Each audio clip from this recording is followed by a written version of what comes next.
All right. So what we'll get into here is the auction process, the two-way auction process. So there's three layers to every auction, right? Especially every auction when it comes to the market. And those three layers are price, time, and volume, which is why we utilize the TPO and the volume profile in conjunction in order to understand where value is being developed, right? So price, it advertises time. So price is equal to the opportunity, right? If it's spelled wrong, like I said, it's gonna happen. Um, Price is your opportunity. That's where you enter the market, right? Or exit the market is at a specific price. So that's just the advertising mechanism. It's giving you the opportunity. Okay, do you want to get in at 90 quarter? You want to get at 90, 90 quarter, 90 50, 90 quarter, 90, 90 75, right? And that's how the advertisement, that's how price plays its part. Now, time is going to regulate all opportunities, right? Because we know that the electronic trading hours are from 1800 until 1700, right? The full length of the day, and that's 5 days a week. Well, yeah, 5.5 Sunday night into Monday morning. And then the cash session hours, 9:30 Eastern time to 1600 Eastern time. So that's going to be your regulator. So your time is going to regulate, right? And then the last part of that is going to be our volume. And volume is going to be measuring the success and failure. Do we see the volume follow the price, which would mean that more people are trading at a higher price or lower price, depending upon which way the market is going. And that's going to help us kind of understand our winner. So volume is typical an indication of the winning of the winner. If volume moves with price, then that direction is winning. If price moves up and volume does not move with it, then we can assume that it is losing. So it's the winner or the loser that volume is going to dictate. Now, there's certain things that happen in an auction in order to kind of get people in, right? To get the liquidation they need in order to kind of, maybe clean up some old business or get the opportunity to get some more participants in the market, right? And so something that they do is move the market past very visual reference points that they know that you will find weaker handed or easierly manipulated traders, I guess we could say. Traders that are more emotional than rational, right? And we saw it actually just this morning. Um, if we were to change this, you could see it in the profile. If we were to change this to a 1 minute chart or 1 minute TPO, I guess, if we were to change this to a 1 minute, not that, and this is just because I don't want to turn the replay on, but if we change it to a 1 minute, you can kind of see right here, and this is around the open, or right around the open, they had moved price up, down, past the open, it bounced. They moved it back down, it did a little bit of a bounce, and this drew all of the people that didn't get stuck in these two distributions into the market. And it gave that enough selling liquidity in order to kind of move it lower. And then it even kind of had a little balance here, right? Moved it lower. Little balance, peak above, moved lower, right? So you can kind of see how value is even shifting throughout the day. This is a more microscopic look, I guess. But you can see kind of some of the plays that they do and a very visual reference point off of this open in order to draw everybody off the sidelines to kind of move the market lower this morning, right? That's kind of what I assumed that they were doing.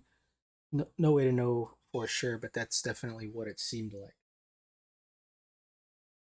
Let's go ahead and back.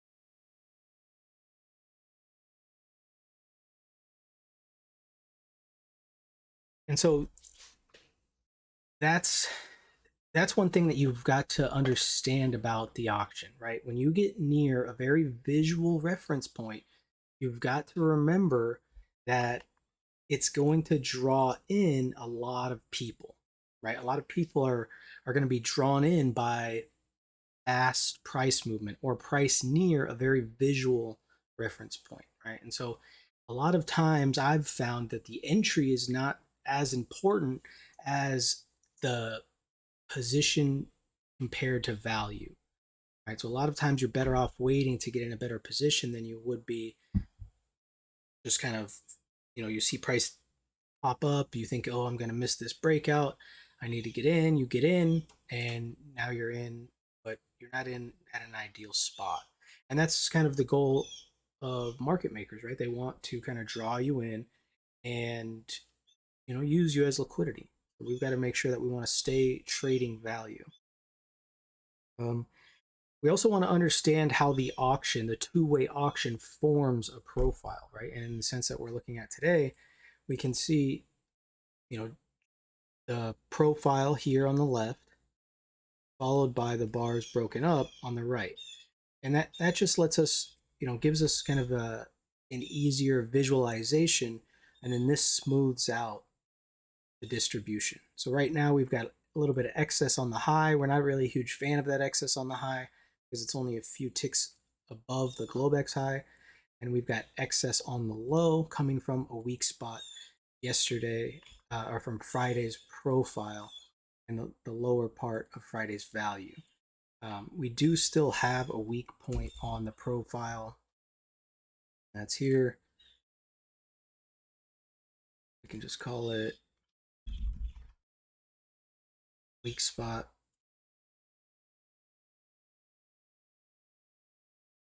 And so that would be another reference if the market was, had strong supply on its way down, it would have broken this level. Failure to break that level, that 43.67, really just kind of showed the market's cards. We traded back into volume. Friday's volume was up here at 78, so we traded off that low 72 back to 78. You can see some mechanical references start to leak off the bottom, indicating some sequencing, and that short time frame sellers today have switched and become short time frame buyers, right? And these short time frame traders are, traders that are trading on very low time frames and just going with price, right? Price traders. I guess we could call them short time frame traders. We could call them price traders. And that's probably a good name for them.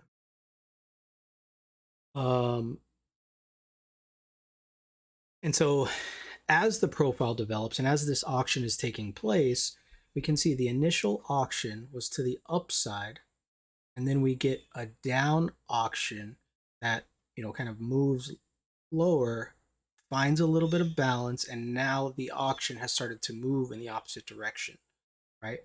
And so we can assume that inside here, right, that's where the meat, where the most time is spent. That's where the most two-way trade can occur, right? And so with the breakout of that, it's assuming that there's no sellers left down in here that see this as a fair price to sell. So they have moved their offers higher, right? Where that's going to stop, we don't know yet. The day's not over. But if we use the previous day, Friday, you can see two-way auction forming early here at 3 TPOs wide. The market moves higher, kind of runs out here, and then we see it trade sideways pretty much for a better part of the day and build value higher. So value moves higher with a retest of this lower value 2 times to the exact same spot, shutting off selling and indicating that we had weak sellers Friday later on in the day. The market then explores to the upside, right? And this is the same auction. So the auction's still moving higher in a broader perspective. There's two-way trading going on in here and two-way trading going on in here, right? The Globex session is a little bit more mechanical. It's really hard to kind of toss that in there with you, but really just look for the value on the Globex session. But just imagine this middle profile is not here. We switch to today. The auction continues to the upside. B period opens, peaks a little bit above, we get a little bit of value. Market breaks, leaves behind some single prints. Single prints indicate what? And that is liquidation, right? So single prints.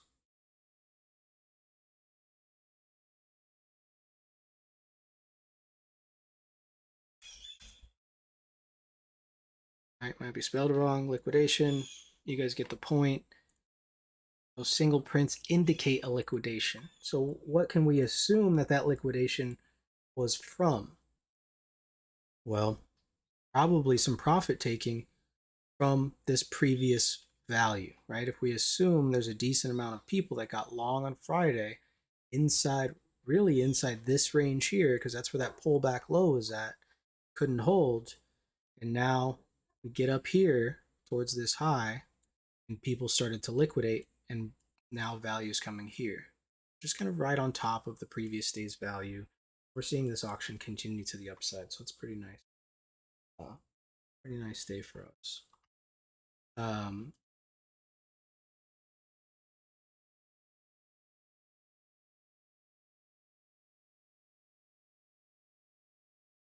Next,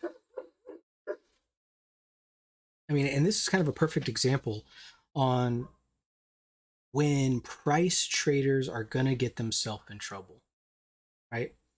And it's a perfect side because a lot of people are like, oh, it's breaking 4K, I'm gonna buy it. It's gonna keep going. And a lot of people are saying, oh, it's coming up to 4K 4,400, I'm gonna sell it, right?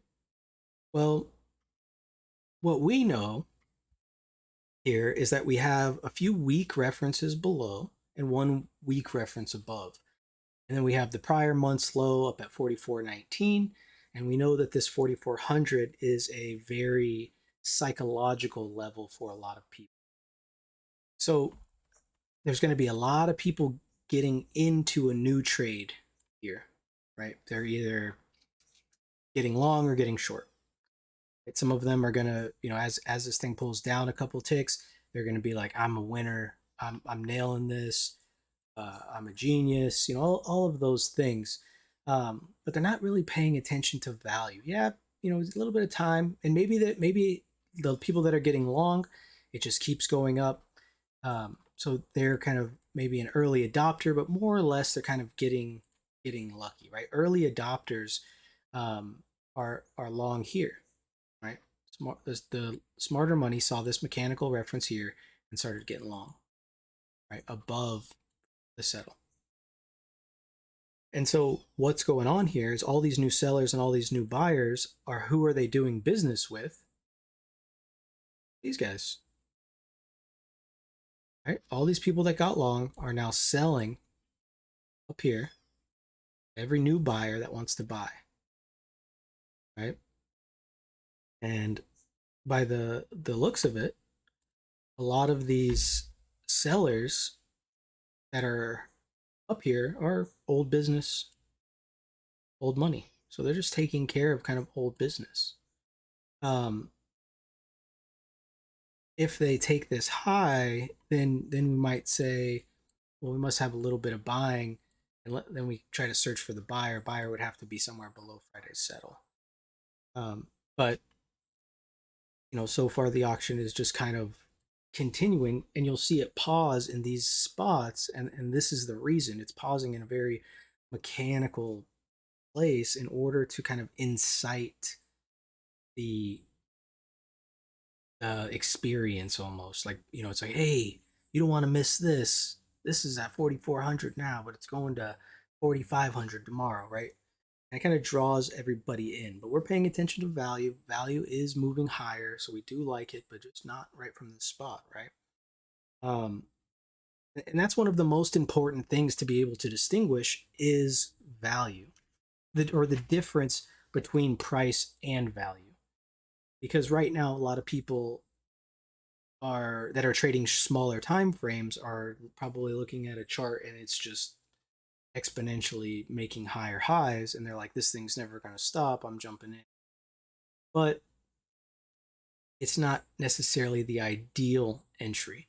And so how to have that help you trading futures, right? And a lot of people, when they trade futures, they have a difficult time because they want to get in the trade and they want it to win right away. And if it doesn't win right away, then boom, they're gone, right? Well, that's a style for sure. And I'm not against scalping. I think scalping is a very difficult thing, and you've got to be very particular, or very so what would be the word?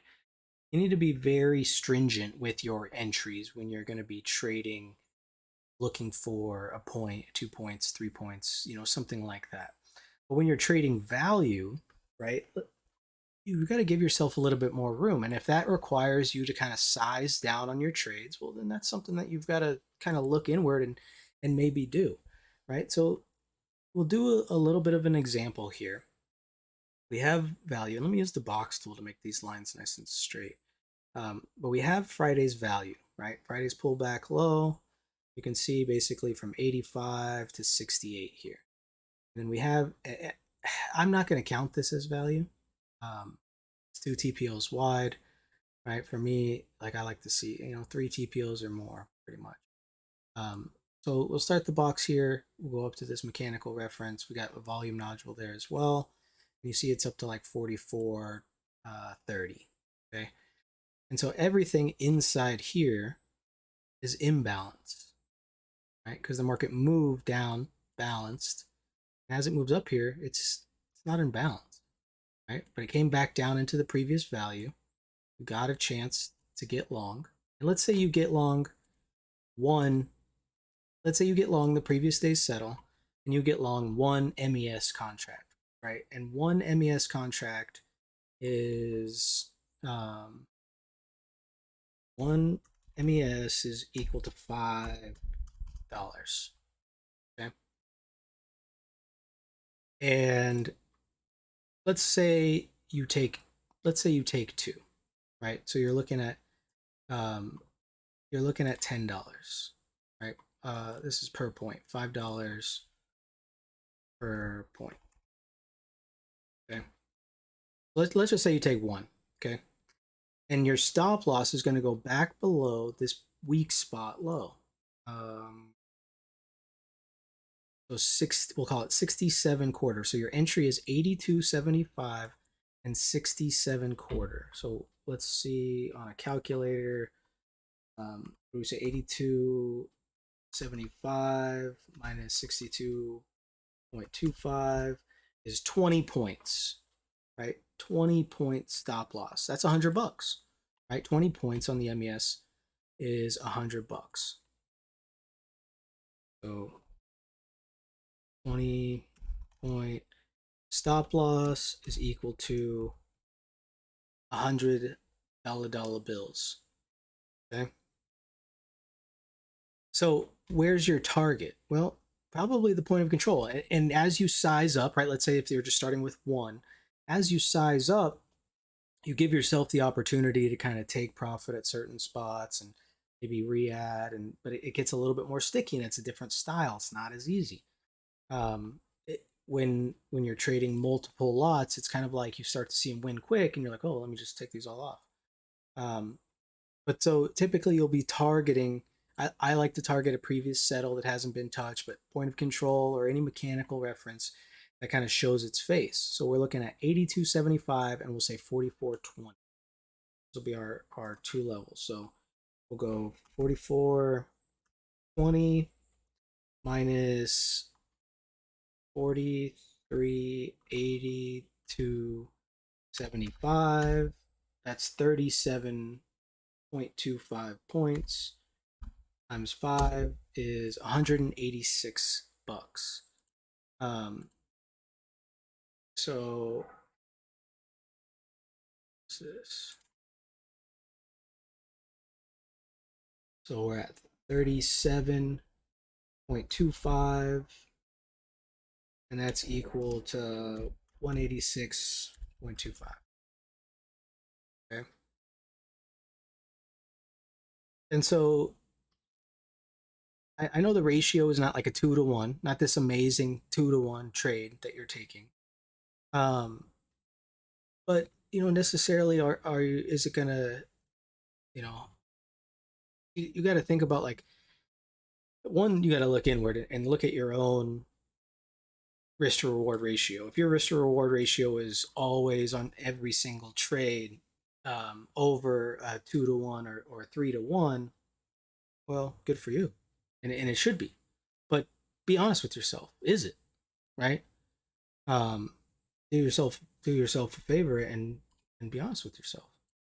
Right? Is it are you actually rocking that at 2-to-1, or are you just be like, well, it's not good because. But when you think about this trade here, you get in during D period. It trades a little bit lower, right? You're down pretty much as soon as you get in the trade. But maybe you get on the trade, off of the retest, because probably you didn't get in on the way down. You probably weren't looking to get in.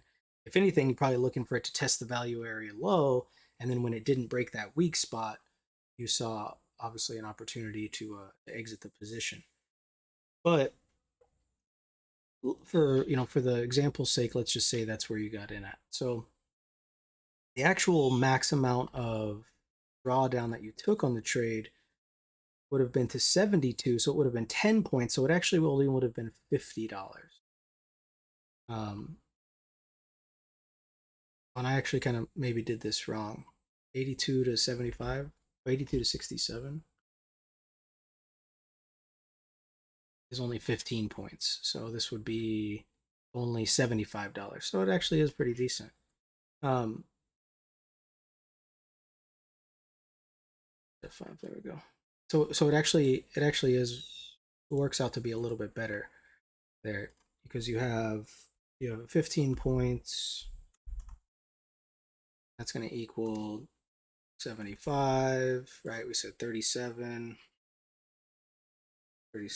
equals 185.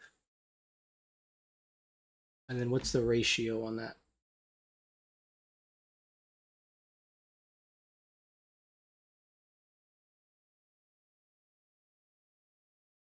It's like 2.5 to 1.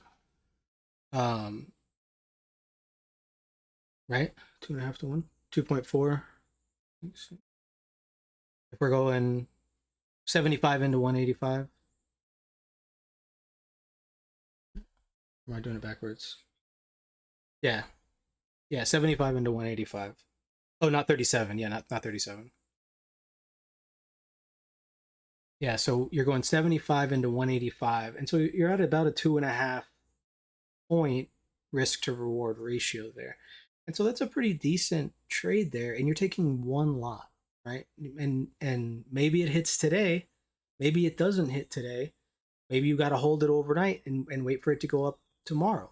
Maybe when it's trading up and it gets to this spot and it doesn't just power through it, you just have to exit the trade, right? Or maybe as the trade starts to win, every 10 points or so, you move your stop to break even. Now the trade is risk free, right? It goes up another 10 points, you follow it another 10 points. Now the trade is a plus 10 point winner no matter what, right? And that's $50. Right? And then ask yourself, do you make $50 every single day? right? And like I always say, $500 a day keeps the job away. And so if you can make $50, you can make $500. The only difference is the ES. It's a leverage. That's it. That's it. But you're not going to be able to get to that point if you don't have a strategy, right? And this is my strategy, I guess. You could say I trade value. I do scalp here and there and grab some order flow and stuff, but for the most part, my main focus is on my TPO, and I do watch a 10-minute chart because that's what I run my algo on. I like the ebb and flow of a 10-minute chart. It gives me the feel of the market. But for value, I'm watching that 30-minute profile because time is the regulator, right? Time is going to be what is showing us, is value building higher or lower.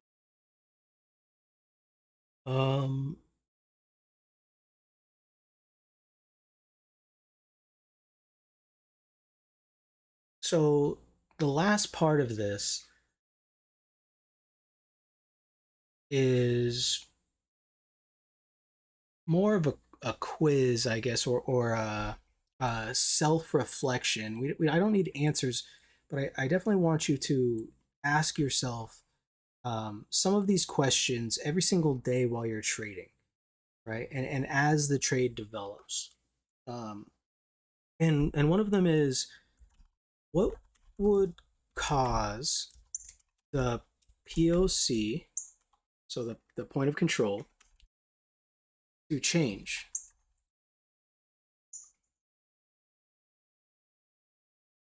right? And we know the point of control, so the point of control is the widest part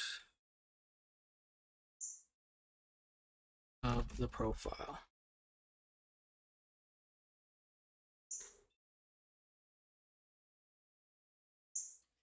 Right, answer, daily double. Right, the answer is time. Okay. So another question, or more of an answer, if the original point of control becomes wider, right? So if the initial point of control gets traded through continuously, 30-minute period after 30-minute period after 30-minute period, the odds for change become less likely, and the odds for balance become more likely, right? So that's on a day similar to today, right? We have a balanced day. We're still early. Um, but as you can see on the previous day, like we talked about on Friday's session, as the point of control started to develop higher, the market traded back and forth through it, continuously building TPOs, making the opportunity, or making the odds less likely for change. There was a late day rally, and that's always something that you have to look out for. But for the most part, traded sideways all day. On days where we see a double distribution, right? Which we could still see today, right? Possibilities are endless. You never know what the market's going to bring. If there's a break higher, and they could just distribute the market lower, maybe leave some single prints or maybe do some pullbacks, right? And they can distribute the market higher. It's still a possibility, but the only thing that's going to confirm, right? We talked about this morning with this spike, because a spike is something that's trying to test new prices. The only thing that's going to confirm it is time. So now we're back above the spike. We looked above it, we went below it, we're back above it, and we're 4 TPOs wide right here, right above it. Okay. So for the market to continue to the upside, or if we'd like to see it continue to the upside, we would like to see the market stay above this box right here, or stay in it or above it, and stay out of this middle range where we form some Brad princes, I like to call them. Some people call them 30-minute fair value gap, but most people are new. And then the last thing about the POC, or the last thing that you've got to ask yourself, is today a trend day, right? Because we have basically balance, double distribution, and trend. Those are our 3 day types for the most part. Balance, a balanced day, you're going to be able to nitpick it all you want. Good for you, but it's most of the time going to be balance. Um, but on a trend day, the TPO becomes much less important. And so let's go back and find us a trend day. This day looks perfect here. This is a day that traded higher and then lower.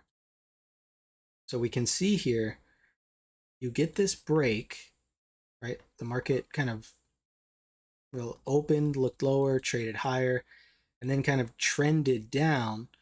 And you get all this volume and then a distribution lower, right? And so the point of control, even though it's here, but price is just not respecting it, it becomes less important. So even though, we've got 3 TPOs wide here, we've got 5 here, 4 there, and we get 4 here, right? Then we get 2 here, then we get 3 here, then we get 4 here, right? So the point of control really is it's not matching volume on a day like this.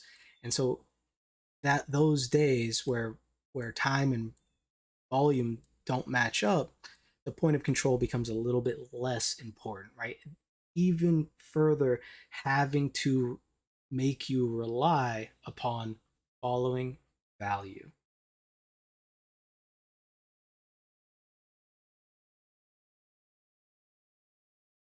Exactly, Tobias. So Tobias asks, if the POC shifts up, it means value is building higher, which makes that 4420 more likely.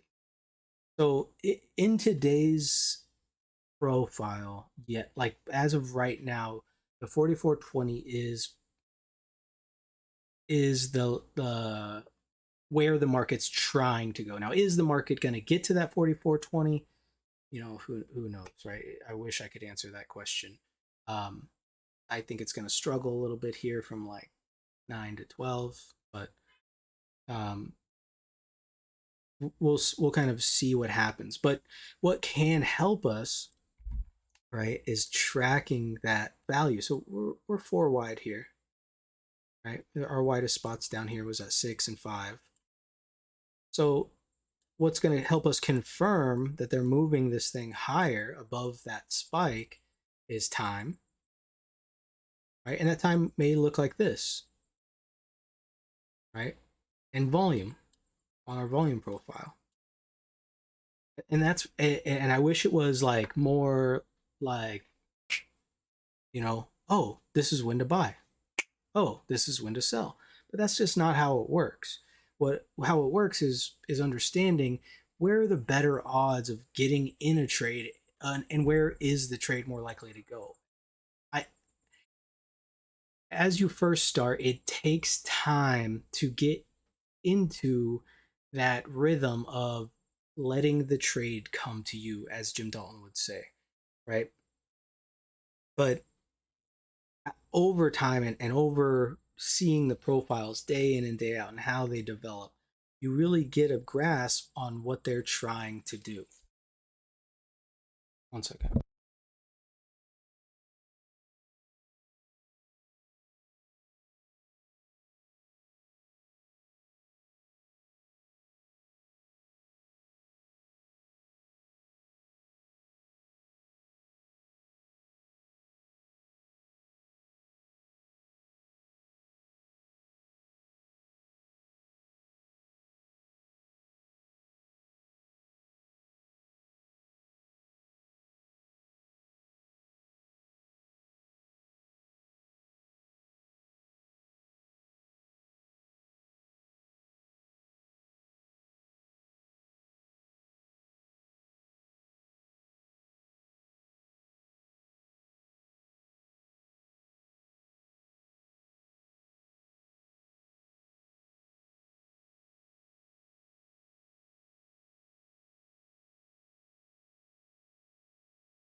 So we kind of have an understanding of what it takes to kind of develop the understanding of value over time. And and really,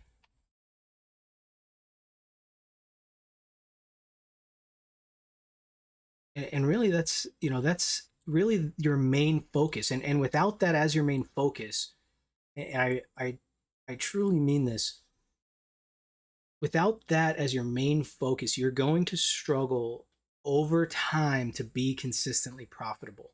And the reason being is because you're skipping steps. And without that foundation, and I'm telling value, the most basic thing, right? The only thing it takes is just looking at a chart and seeing the value. Okay, where's value? Identify the value, kind of store that information in your head. But it seems so easy, right? So you're like, oh, look every day, boom, done. But pay attention to how it develops. Don't get addicted to price. Turn your price off if you need to. Right? It doesn't really matter. Just like right here on the profile, doesn't matter the price. Like imagine if we just, you know, colored this black, colored this on the side black. Maybe it won't let me color it because it's a. Let's see. Oh yeah. Imagine we just colored here over here where the price is at black. Right? You can't see price. You can only tell where the market's at by this line that's coming across, and you can determine where value's at, where value's at, where value's at. That's it. And you can decide where do you want to trade. Who cares about the price, right? It doesn't necessarily matter. The only thing that you're really worried about is those kind of previous references, because those references, as you know, who trades there? Weak-handed traders, right? Um, and so if that's kind of the struggle, really just kind of stepping back, stop focusing on trading and focusing on trading value is going to help you a ton. And like I said, you know, one MES contract right there today, even if you just took the 85, 82, well, you're up 20 points. There's $100 on your one MES contract that you took $50 of heat on. So there's your 2-to-1 trade, even if you were doing it like that. Right? There might be more room to the upside. And maybe you add on the way. Maybe they retest these Brad prints below. You like it, you snag a couple more, right? Whatever happens, but you're trading with the value, right? Expecting value to build higher. And then when we start to test a lower value, then you know when it's time to exit the trade, because value can be just as helpful when it comes to exiting the trade, right? So let's say if we move up to, let's say we move up to this 20 area. I'd say the market keeps up and it starts to just build value right here. Well, that's not higher than this value, right? And so then it starts to look more like a pullback, and then value is just kind of overlapping here. So if they can't break it up above, then we kind of assume that it's going to test this lower value, right? And so it can be just as helpful to exit a trade as it is to enter a trade if you're paying attention. Right? If you're not paying attention, it's going to be more difficult. But it can be, you know, it can be just as beneficial. And then the last thing that I want to leave you guys with for this, when it comes to trading value, one thing that will help you is if you can decipher what type of trader you are, right? Are you a fast trader? You know, typically we assume fast traders are more mechanical, they're decisive, they don't have an attachment to the trade, they don't really care if they win or lose, they're just trading off these mechanical references. Or are you a slow trader and you're reflective, calculating, you're more looking to trade the value rather than these quick price movements around these mechanical references? Um, you know, nothing wrong with either side, I don't think. Um, there's, you know, room for everybody. I think it's a little bit harder to be a scalper than it is to trade value. but I don't think it's impossible. But yeah, I mean that's pretty much it. That's the little class on value, how to track it, and really kind of how to understand it at a very rudimentary level, very basic level. Um, and one thing Jim Dalton used to say. Um, what would he? Well, I'm trying to think of the quote.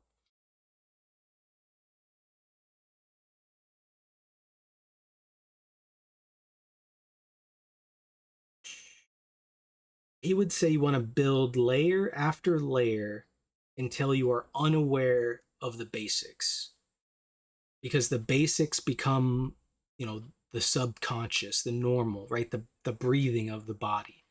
You don't, unless your breathing is labored, right? You don't think about it. When you're asleep, your body breathes on its own. So if you have an understanding, or if your subconscious is drilled into those basics of watching for value, you'd be a lot less likely to take bad trades. And believe me, not trading more or trading at a higher winning percentage is not necessarily better than than uh trade no not trading, basically. So you don't have to take every trade, right? If you don't like the setup, don't take it. You know, if it works, write it down, review it, replay it. Um, Last thing we can do, because we touched on the auction and volume, or the auction and value today, is we could do a little replay if you guys want, um, of today's session, to get an idea of, in an auction, when they go to trap these fast traders or these short time frame traders. So let's go ahead, open this bad boy up. Here's today's session. We kind of have the DOM on the right. Um, we're going to go to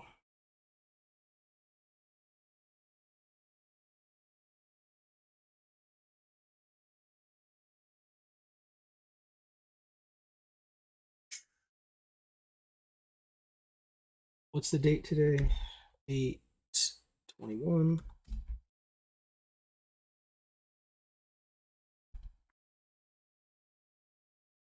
And we'll just start right at 9:30. We'll start off at 5 times the speed. Um,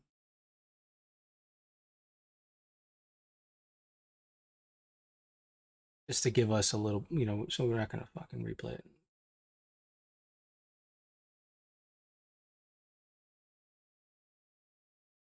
All right, so we get our open.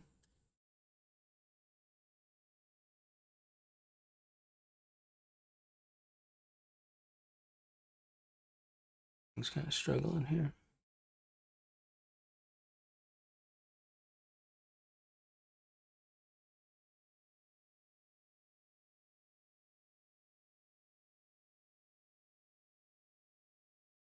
Let's go a little bit faster here.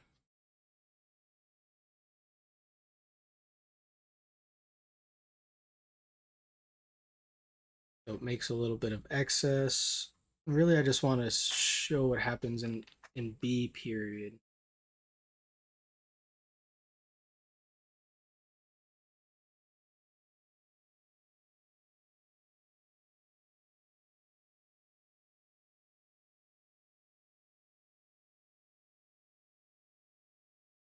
B trades a little bit higher.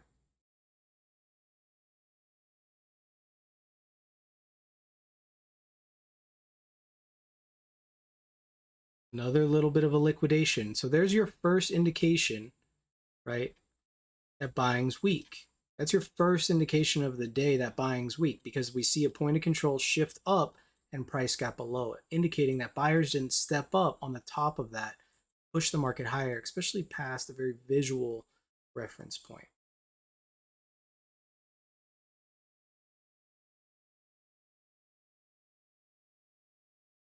We come back down towards the open, almost tap it to the tick. What happens?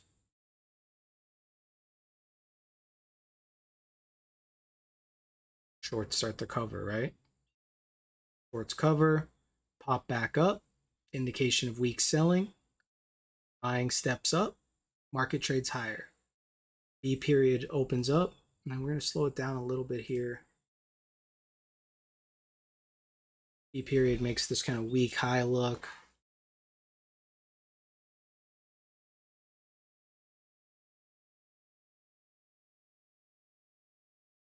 Really cool if it was more or less like a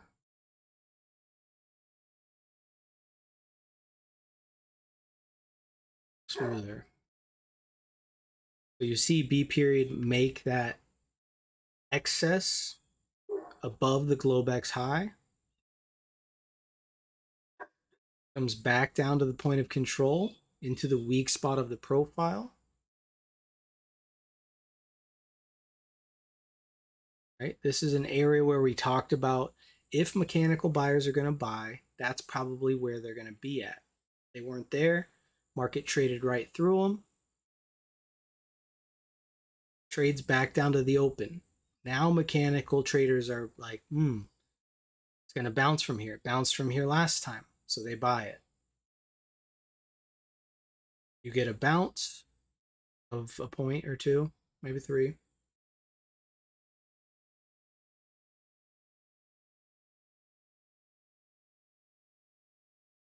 Boom. They flush the open. Another bounce, right? So price is now jumping around. Let me pause it. So price was now jumping around before we broke that low. It came down, it popped up, it came down, popped up again. So that's what I was talking about when I'm saying it's everybody wants to be a part when the volatility amps up or when the price starts to bounce around like that. Everybody wants a piece, right? They're like, oh shit, this is the time, it's gonna go. And so they boom, boom, boom, jump in. Well, what didn't they get right there? They didn't get a point of control shift.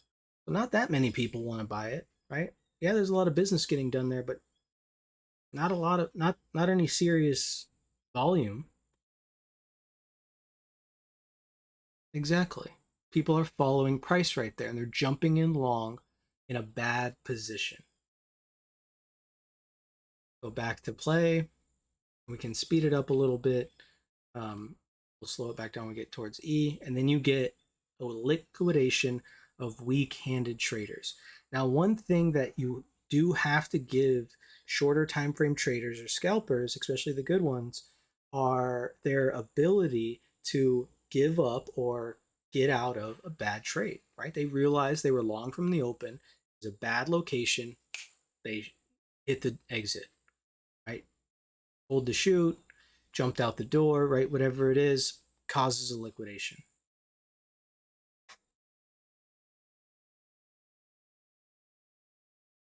And kind of what do they say to themselves? Oh, we'll just buy it lower. We get a poor low. Who trades off that poor low? Mechanical traders, right? So we're saying that C low is probably not likely to hold.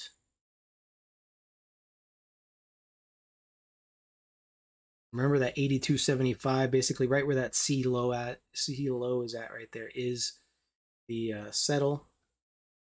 Very mechanical C low.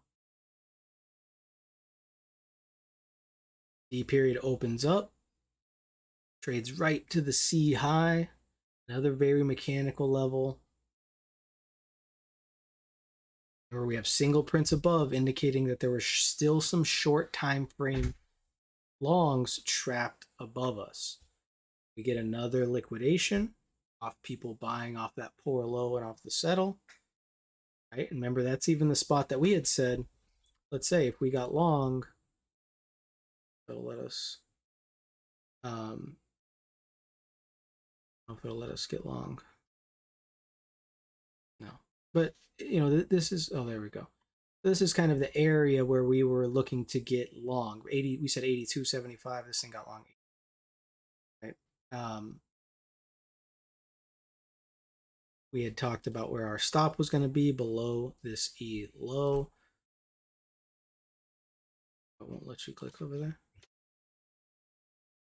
Well, that's where we were going to put our stop, right? And our targets up here. Not necessarily where we would have got it in on initially, right? We want to see something else before to get us in, but let's just say that's where you decided to buy it. You were buying yesterday's point of control, assuming that today value is going to finish higher because of how much time we've already spent above the previous day's value. Okay, trades a little bit lower. You can see over here what the P&L would be on one ES contract. Leave this line down here. E period kind of continues to form, still breaking lower.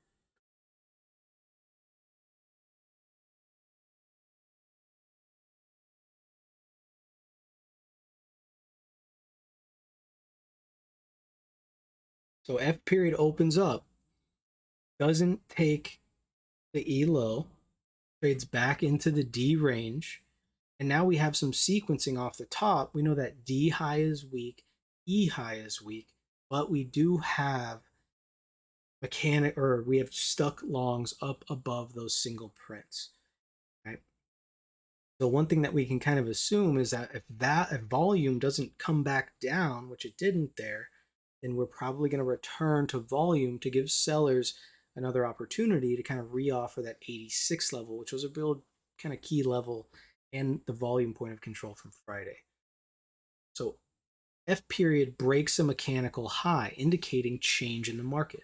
So even now, right there, right here, is maybe your first ticket of, oh, I should probably get on board with this because it looks like value is probably going to be developing a little bit higher. And so you kind of just wait for your ideal spot to get in, wherever that may be. But with that, especially with that F period close, now you're kind of thinking, value's developing a little bit higher. We're 5 TPOs wide here.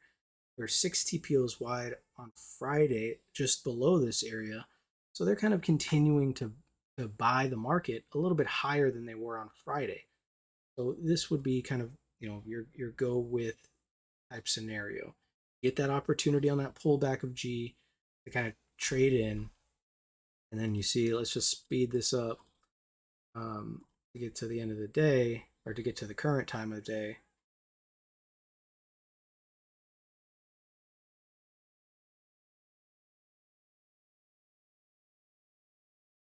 And here we are at the live during J period.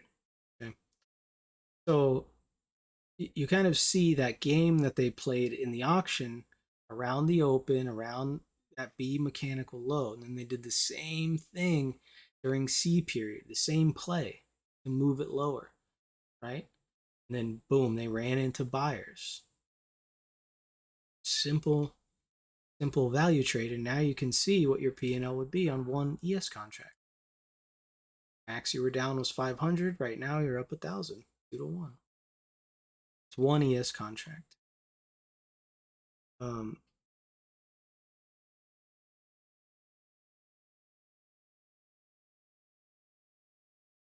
and that's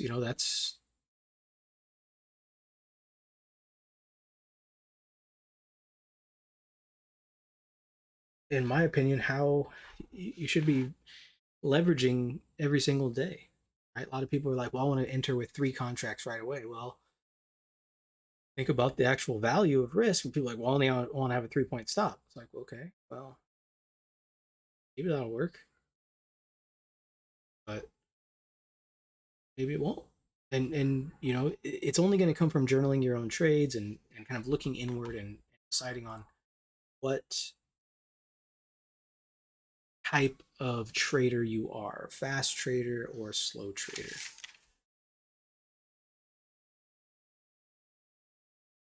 But yeah, I mean, other than that, that's pretty much it.